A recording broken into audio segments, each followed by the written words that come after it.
This is Creative Hyperfixation.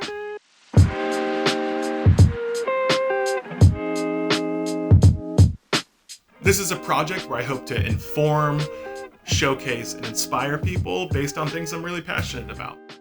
Put the needle on the record. And I mean, the biggest question I always get is, what's the deal with all those boomboxes?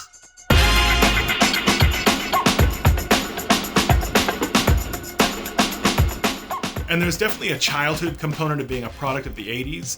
And then there's this whole other side of it that I wouldn't graduate to later with hip hop and b-boys and working in music videos for so long.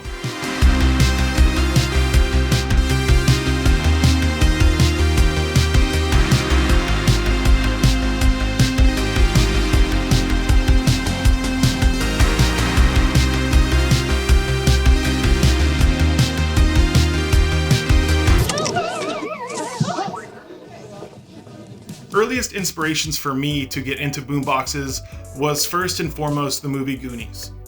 As a kid, I remember this character named Data, right? And there's this scene where he folds up this cassette tape and brings his own theme music into it, and he comes sailing across for like his big entrance into the film. That model of boombox was the General Electric 540D. Oh, why do I have this pencil? Are you feeling nostalgic yet? Ready to assist you, Pee-wee. Morty Conky. And then perhaps one of the strangest things they did to us in the 80s, being raised as a kid, was a show called Pee-wee's Playhouse, right? And Pee-wee's Playhouse had this robot in it called Conky. When I first saw Conky, I got kind of lost in this inspirational thing, right? The same thing that you saw in Goonies, where they have these Rube Goldberg machines and other things like that. It was this compilation of just stuff laying around the house that was like a vintage typewriter and like old school cameras, and it was all put together and it was animated as a character, but also kind of bit off this creativity from Pepsi with this like max headroom thing that it would do. Look, you all know what to do. Conky was designed with the same guy that did all of Pee-wee's Playhouse stuff, and that's this guy named Wayne White. He would go on to do some other shows you might remember, like Beakman's World and even Weird Al Show. He also did Peter Gabriel's music video for Big Time.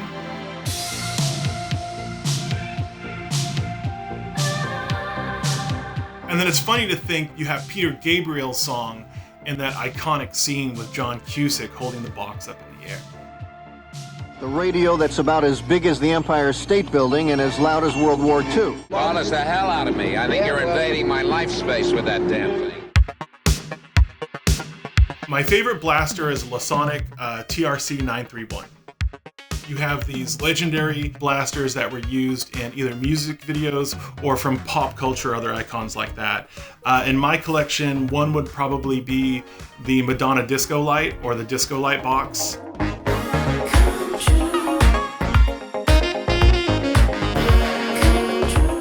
One thing that's really neat to me is how life comes full circle. I go and see the new Ninja Turtles movie with my kids, and there's this scene where Bebop comes out and he has a boombox and he's bringing the hype and he's bringing this energy, and it was hilarious to see how my kids lit up and started pointing and be like, that guy's got a boombox.